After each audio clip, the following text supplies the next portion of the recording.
It's December. You know what that means. It's Christmas time! And the yearly ESO Studio Director Letter from Matt Firor. In case you're new or you've never seen it before, ZeniMax releases this letter every year, looking back on the past 12 months to address player concerns. It also gives us a look into what's coming in 2023 for ESO. And the things to look forward to are aplenty, especially with the announcement of the biggest content shakeup we've seen in the game since Elsewhere. The beginning of the letter reads, as we approach the end of 2022, it's once again time to share some thoughts on where ESO is and to look ahead at what is in store for the game in the new year.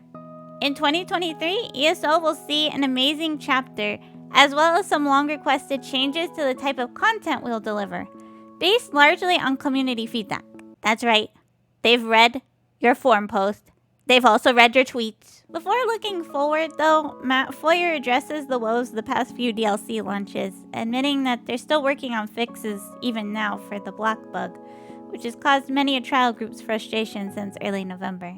The next section of the letter addresses player feedback on the current content release schedule. Right now it's Dungeon DLC, Yearly Chapter Release, another Dungeon DLC, and a small PvE zone. Matt goes on to explain that there are two major categories of content. The first is handcrafted. This includes quests, stories, and things you can only do once per character. The other is systems. These are activities that are repeatable, such as PvP, dungeon, trials, housing, and writs, whatever those are. And it comes to the surprise of absolutely no one that the majority of development time goes into quest content. He mentions that not only has player feedback skewed heavily in favor of more systems from existing players, but that the amount of quests have become intimidating for new players.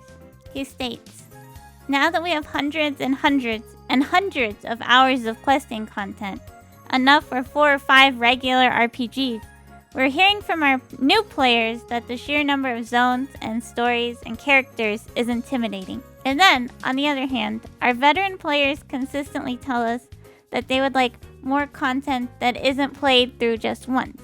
They would like more content that they can enjoy for years. Content that utilizes our already existing zones and to add new things to do, and more importantly, introduces new gameplay. Which leads into the big shakeup in our usual ESO content roadmap. First, he mentions moving away from the year-long adventure we've seen over the last 4 years. This will mean the upcoming chapter in 2023 will be completely self-contained from start to finish, instead of spread out between all 4 DLCs throughout the year, as it has been in the past. With this change will also come the return of multi-DLC story arcs like what we saw in Morrowind and Somerset. So here is a brand new development roadmap for 2023. Quarter 1 is still going to be Dungeon DLC. Quarter 2 is going to be the same as well, being the yearly paid chapter content. This will still have a big global reveal event in January as always, and will include, and I quote, one of the most requested features. Mysterious. Quarter 3 and Quarter 4 where things are much different. Quarter 3 is going to be entirely dedicated to quality of life improvements and bug fixes, replacing the usual Dungeon DLC development. And that leaves us with Quarter 4, which will no longer have Zone DLC. Instead, feature a new game system. This is still very much a work in progress, but the team will be giving us more details about what to look forward to during the global reveal event in January. The next section of the letter is addressing the long-awaited server upgrades. Earlier this year, the North American PC server hardware was replaced, and with it, we saw some performance improvements. Unfortunately, due to supply chain issues, the far larger EU server upgrades have been on hold. Thankfully, it seems that will change very soon with expected delivery of everything they need by the end of December, and then implemented hopefully by February or March of 2023. All the EU servers will be prioritized, with the North American Xbox and PlayStation servers being upgraded at a later date. So, what does this all mean for us players? Personally, I think a lot of this has been a long time coming. It might mean less content overall for questers, but we get a huge amount of questing content with every chapter, and I see many of my friends speedrunning everything so they can be quote-unquote caught up. I hope this will encourage other players to smell the flowers while they're going through the chapter.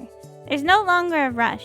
They'll have an entire year before they'll ever need to feel like they're falling behind. Q3 will be a slow period in the game, but it's already pretty quiet as the patch only really appeals to players who are dungeon crawlers, which is a relatively small population of players, who still get a dedicated DLC at the start of the year. Q4 is the most exciting part of this announcement for me, as it means we might get a massive upgrade for a really unique system. The last time we got anything like that was the Q1 patch in 2017, which introduced housing. I'm also happy that they've put the year-long adventure to rest. I think this will take a lot of pressure off of stretching out the story longer than it needs to be, and really focus on making chapter storytelling as clean as possible. I've been playing ESO for a very long time now. From my experience with One Tamriel, the transfers from subscription to pay-to-play, and chapters being implemented, almost every time ESO has made large changes like this, it usually meant a huge boom of interest and new players checking out the game. So I think the future of ESO is looking brighter than it has in a while.